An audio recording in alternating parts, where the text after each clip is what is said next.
당신 마음에도 아직 붙이지 못한 편지 한 통이 있습니까? 주소를 알면서도 망설였던, 아니, 어쩌면 주소조차 잊어버린 그 마음의 장소로 보낼 말들. 오늘 우리는 한 노인의 묵직한 가방에서 시작된 오래된 봉투 하나를 따라가 보려 합니다. 봉투의 모서리는 비에 젖었다가 마른 종이처럼 약간의 물결 무늬를 띠고 있었습니다. 1988년의 날짜가 흐리게 찍혀 있었고, 봉인된 밀초는 세월의 먼지 속에서도 단단했습니다. 그리고 수실란에는 이렇게 적혀 있었습니다. 한상만, 한상도 형제에게. 그는 72세, 은퇴한 우체부였습니다. 이름은 한상만.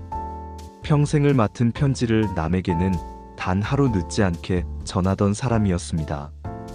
누구의 기쁨도, 누구의 사과도 그의 손을 거치면 제때 도착해야 한다고 믿었습니다. 다만 자신에게만은 예외가 있었습니다. 자신에게 전하지 못한 말들, 전하지 못한 안부, 전하지 못한 미안함. 그 미안함의 끝에는 30해를 넘게 이어진 동생과의 침묵이 있었습니다. 그날 그는 낡은 가방을 정리하다가 봉투 하나를 발견했습니다. 촉감은 마치 오래전 겨울 외투 주머니에서 손난로를 꺼냈을 때 같은 잊고 있던 온도를 품고 있었습니다. 봉투의 발신인은 아버지였습니다. 이미 오래전에 세상을 떠난 사람.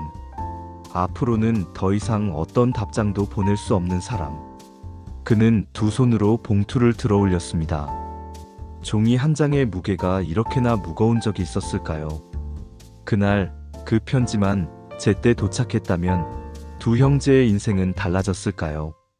그의 집은 도시 변두리, 흰 담장과 낮은 자두나무가 있는 작은 단독주택이었습니다. 대문을 지나 마당으로 들어서면 햇빛을 오래 저장한 듯한 장독대가 나란히 서 있었고, 바람이 불면 자두잎이 서로 부딪히며 낡은 엽서처럼 사각거렸습니다. 부엌 창가엔 고인이 된 아내가 아끼던 수세미 넝쿨이 여름의 길이가 얼마나 남았는지 가늠하듯 흐르고 있었습니다. 그는 아침 일과를 마치고 작은 탁자에 앉았습니다. 안경 너머로 보이는 세상은 조금 밝고 조금 흐렸습니다. 아내가 떠난 뒤로는 말이 줄었고, 동생과 멀어진 것은 훨씬 전의 일이었습니다. 사람과의 거리는 숫자가 아니라 온도라는 것을 그는 뒤늦게 배웠습니다. 우체국을 떠난 지 몇 해가 되었지만 그는 여전히 우체부였습니다. 길을 건너는 사람들의 마음을 먼저 살피는 습관, 문틈으로 스며드는 바람에 냄새를 묻히는 습관, 그리고 손글씨를 존중하는 습관. 가끔은 요즘 세상이 너무 빨라서 말이 먼저 도착하고 마음은 그 뒤에 오는 것 같다고 느끼곤 했습니다. 그날 정리하던 낡은 가방은 그가 20살에 팔에 걸고 출근하던 바로 그 가방이었습니다. 가죽은 얼룩졌고 모서리는 닳아 있었지만 버리기엔 너무 많은 이야기를 들고 있었습니다. 그는 바닥을 털어 먼지를 쓸어냈고, 그때 작은 틈 사이로 한 봉투가 미끄러져 나왔습니다. 1988년 10월, 발신인 한영호, 수신인 한상만, 한상도 형제. 한동안 그는 그냥 앉아 있었습니다. 아버지가 떠나기 전 마지막으로 그에게 남긴 말을 한 번도 듣지 못했다는 사실이 평생의 빈칸처럼 마음 한쪽에 남아 있었기 때문입니다. 봉투를 흔들면 종이가 서로 스치는 소리가 아주 작게 났습니다. 그는 봉인을 뜯지 않았습니다. 대신 소파 위에 올려놓고 오래 바라보았습니다. 편지란 한 사람의 체온이 식어가는 시간을 동봉해 보내는 것이라는 걸 그는 평생 옆에서 보아왔습니다. 그러니 조심해야 했습니다. 그는 천천히 자리에서 일어나 벽에 걸린 달력을 내려다보았습니다. 오늘의 날짜 주위에 아내가 남겨둔 작은 메모가 아직 붙어 있었습니다. 장독대 된장 뒤집기, 상추 모종 옮기기. 그 글씨는 마치 안부처럼 풍경에 스며 있었습니다. 그는 달력 아래 서랍을 열어 작은 주소록을 꺼냈습니다. 그리고 동생의 이름 옆에 적힌 전화번호를 오래 바라보았습니다. 낡은 볼펜으로 적혀 있어 숫자가 번져 있었습니다. 그는 뚜껑을 열어 펜으로 고쳐 썼습니다.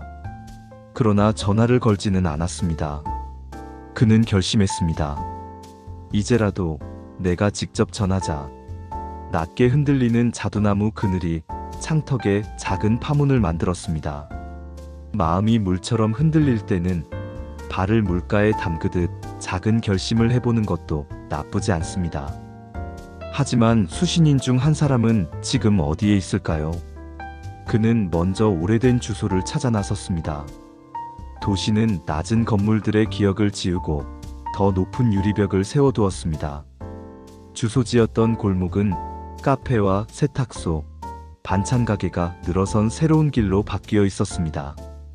그는 한동안 골목 입구에 서서 지도에 없는 길의 냄새를 맡듯 여기를 바라보았습니다. 낯설면서도 익숙한 오래된 사진을 뒤에서 비춰본 듯한 기분이었습니다.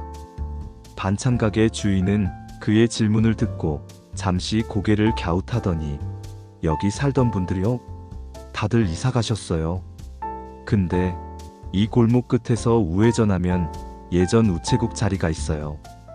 그 앞 다방에서 종종 옛날 얘기하는 어르신들 모이시거든요. 라고 알려주었습니다. 골목 끝 우체국이 있던 자리에는 작은 공원이 들어서 있었습니다. 벤치가 3개, 나무가 7그루. 정오의 빛을 머금은 나뭇잎 사이로 아이들의 웃음소리가 흘렀습니다. 우체국 자리라 그런지 공원 한편에는 작은 우체통 모형이 전시되어 있었습니다. 그 앞을 지키듯 낡은 간판의 다방이 여전히 문을 열고 있었습니다. 다방 문을 밀자 종이 구르는 소리 같은 종이 울렸습니다. 안쪽에는 낮은 조명이 둥근 테이블 위로 노을처럼 퍼져 있었습니다. 주인은 그를 오래 알던 사람처럼 반겨주었습니다. 그는 조심스럽게 사진 한 장을 꺼냈습니다.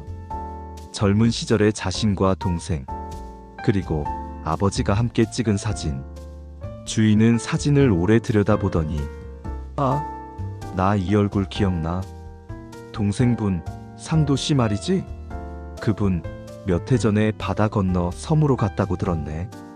거기 편지박물관을 만든다던데. 라고 말했습니다. 편지박물관. 그는 단어를 조용히 따라해 보았습니다.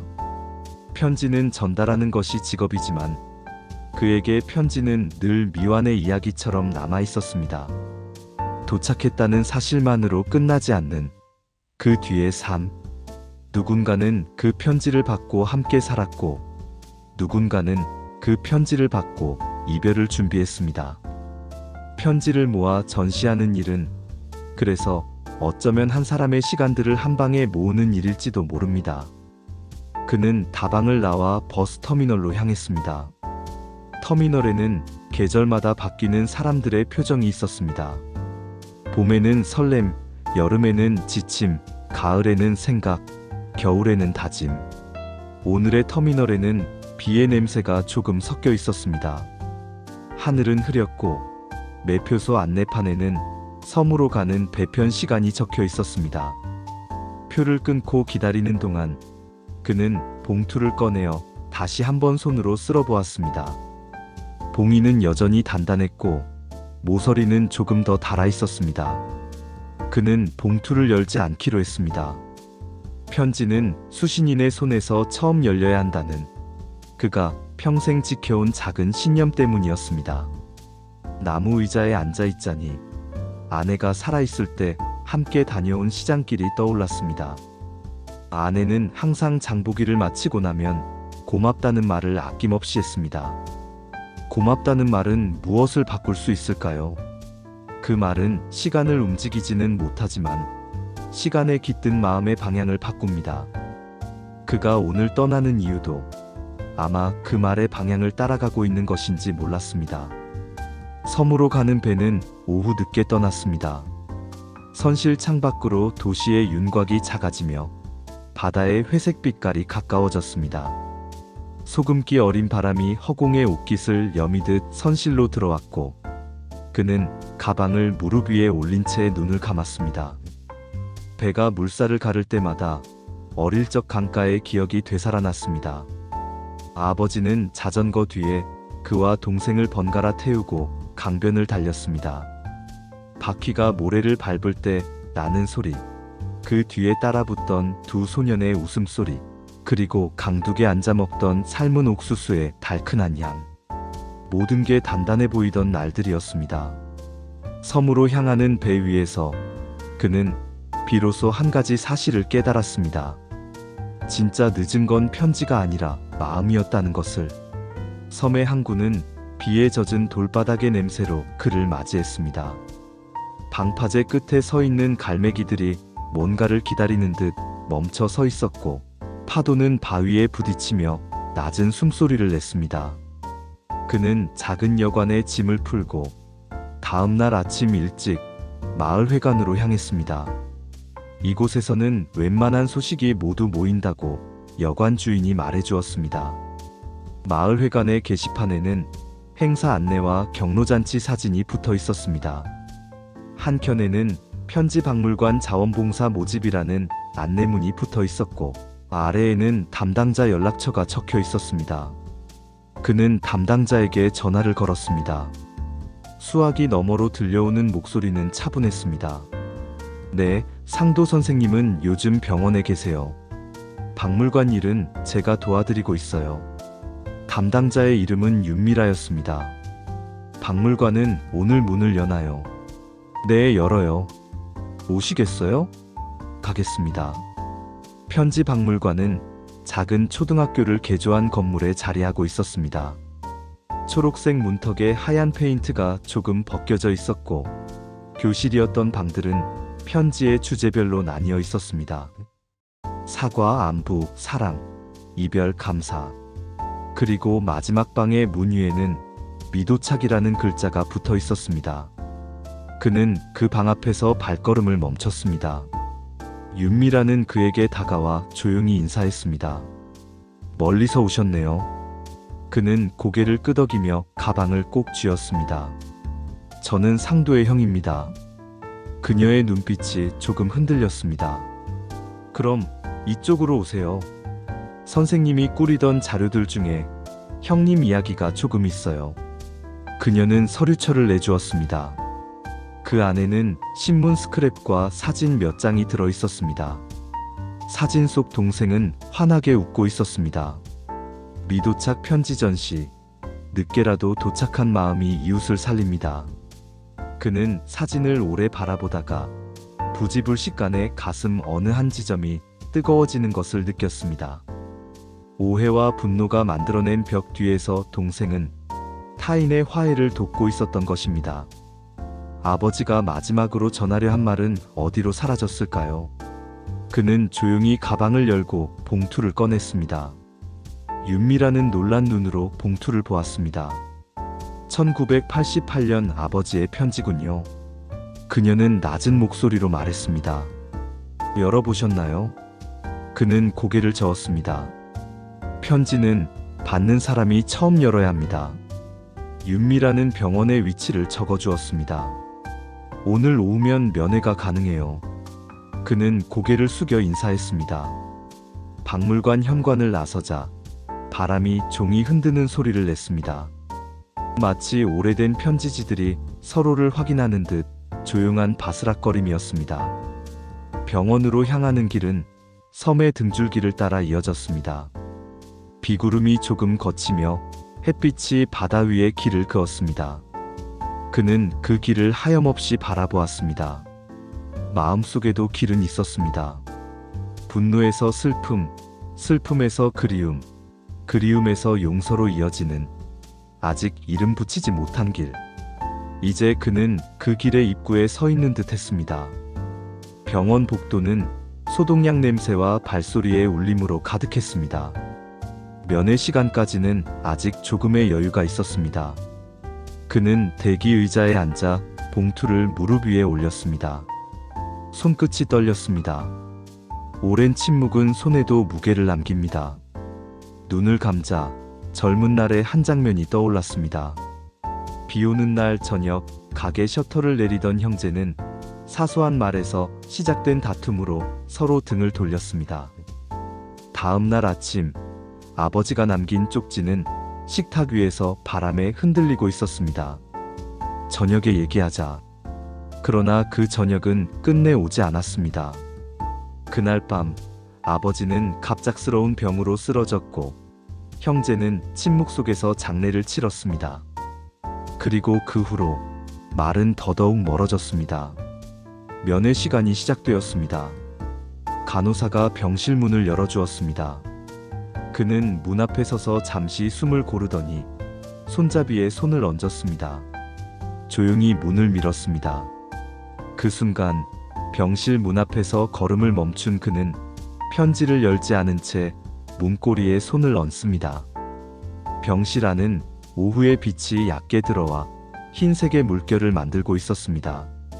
침대에 누운 동생은 눈을 감고 있었지만 얼굴에는 오래도록 달려온 사람의 표정이 남아 있었습니다. 그는 조심스럽게 침대 곁 의자에 앉았습니다. 손등 위로 노을 한 점이 내려앉듯 빛이 스쳤습니다. 그는 가방에서 봉투를 꺼내 동생의 머리맡 탁자 위에 올려두었습니다. 아버지의 편지야. 마음속으로만 말했습니다. 동생의 눈꺼풀이 천천히 떨리더니 그가 깨어났습니다. 서로의 시선이 만나고 시간이 잠시 멈춘 듯 했습니다. 말보다 먼저 온 것은 긴 세월의 흔적이었습니다. 눈가의 주름, 손등의 점, 목소리가 나오기 전의 숨. 모든 것이 한 사람의 역사였습니다. 그는 조용히 숨을 들이켰습니다. 상도야. 그의 목소리는 거의 속삭임에 가까웠습니다. 동생의 눈가에 물기가 고였습니다. 그러나 그들은 여전히 말을 아꼈습니다. 말은 때때로 방파제와 같아서 서둘러 내놓으면 파도가 깨지는 경우가 많았습니다. 그는 봉투를 가리키며 낮게 말했습니다. 아버지께서 우리에게. 동생은 천천히 고개를 끄덕였습니다. 그는 편지를 동생의 손에 쥐어주었습니다. 손이 닿는 순간 서늘한 종이의 감촉 사이로 따뜻한 체온이 스며들었습니다. 동생은 봉인을 조심스럽게 떼었습니다. 종이가 바람 앞에서 아주 작게 울었습니다. 그리고 마침내 오래 미뤄진 문장이 흘러나오기 시작했습니다. 상만아, 상도야. 아버지는 늘 너희를 같은 손으로 안았다. 한 손으로 하나를 더 꼭 잡았던 날도 있었겠지. 그날의 사진만 본다면 누군가는 아버지가 한쪽을 더 사랑했다고 말할지 모른다. 그러나 아버지는 양손이 비슷한 무게로 저녁거리를 들고 집으로 들어왔고 같은 속도로 너희의 잠든 이마를 쓰다듬었다. 문장은 오래된 강을 따라 흐르듯 조용하지만 단호했습니다. 거기에는 유산에 대한 오해를 풀어주는 구체적인 설명이 있었고 무엇보다 아버지의 미안함과 사랑이 정직하게 담겨 있었습니다. 재산은 이미 같은 몫으로 나누어 두었다. 다만 더 크고 일어서는 안 될 유산은 서로를 의지하는 법이다. 아버지는 너희가 그 유산을 잃지 않기를 바란다. 편지는 끝에 이렇게 맺어져 있었습니다. 혹시 이 편지가 늦게 도착하더라도 사랑은 늦지 않으니 너희가 먼저 가 다하다오. 편지는 종이로 가지만 사람은 사람에게로 가는 법이니까. 동생의 어깨가 아주 작게 흔들렸습니다. 그는 그 흔들림이 무너짐이 아니라 기울어 기대는 움직임이기를 바랐습니다. 방 안은 조용했고 바깥의 나무가 창문을 스쳤습니다. 오래 미뤄진 말들이 드디어 길을 찾는 듯 했습니다. 형 상만은 동생의 어깨에 남은 그 작은 흔들림을 오래 지켜보았습니다. 그 떨림이 무너짐이 아니라 오히려 마음이 기울어 기대려는 움직임임을 그는 직감했습니다. 수십 년 동안 닫혀있던 마음의 문이 아주 미세하게 남아 열린 순간이었습니다. 동생 상도는 눈을 감은 채 낮게 속삭였습니다. 형, 우리 왜 이렇게 오래 걸렸을까? 그 말은 병실의 공기를 흔드는 낮은 파동이 되어 벽에 부딪히고 돌아왔습니다. 상만은 잠시 아무 말도 하지 못했습니다. 가슴 속에서 오래 굳어있던 돌덩이가 부서지는 듯 했기 때문입니다. 마침내 그는 떨리는 목소리로 대답했습니다. 미안하다, 상도야. 그때 그날 밤 내가 너를 불러 세웠어야 했는데. 두 사람 사이에 길게 이어진 침묵은 더 이상 차갑지 않았습니다. 그것은 두 노인의 눈물로 적셔진 침묵, 용서를 준비하는 침묵이었습니다. 상마는 아버지의 편지를 다시 꺼내어 탁자 위에 올려놓았습니다. 봉투는 이미 열려 있었지만 아직 다 읽지 못한 구절이 남아 있었습니다. 그는 동생에게 편지를 내밀며 말했습니다. 상도야, 마지막 문장은 네가 읽어다오. 동생의 손끝이 종이를 떨며 잡았습니다. 그는 숨을 고르고 힘겹게 목소리를 냈습니다. 혹시 이 편지가 늦게 도착하더라도 사랑은 늦지 않으니 너희가 먼저 가 다하다오. 편지는 종이로 가지만 사람은 사람에게로 가는 법이니까. 마지막 문장이 읽히는 순간 형제는 서로를 바라보았습니다. 그 눈빛은 더 이상 원망이 아니라 살아남아 주어 고맙다는 인사였습니다. 병실 창밖, 바람에 스친 나무가지가 다시 한번 창문을 두드렸습니다. 마치 아버지가 그곳에 와서 두 아들의 화해를 지켜보는 듯 했습니다. 며칠 뒤 마을 편지박물관의 작은 강당은 사람들로 가득 찼습니다.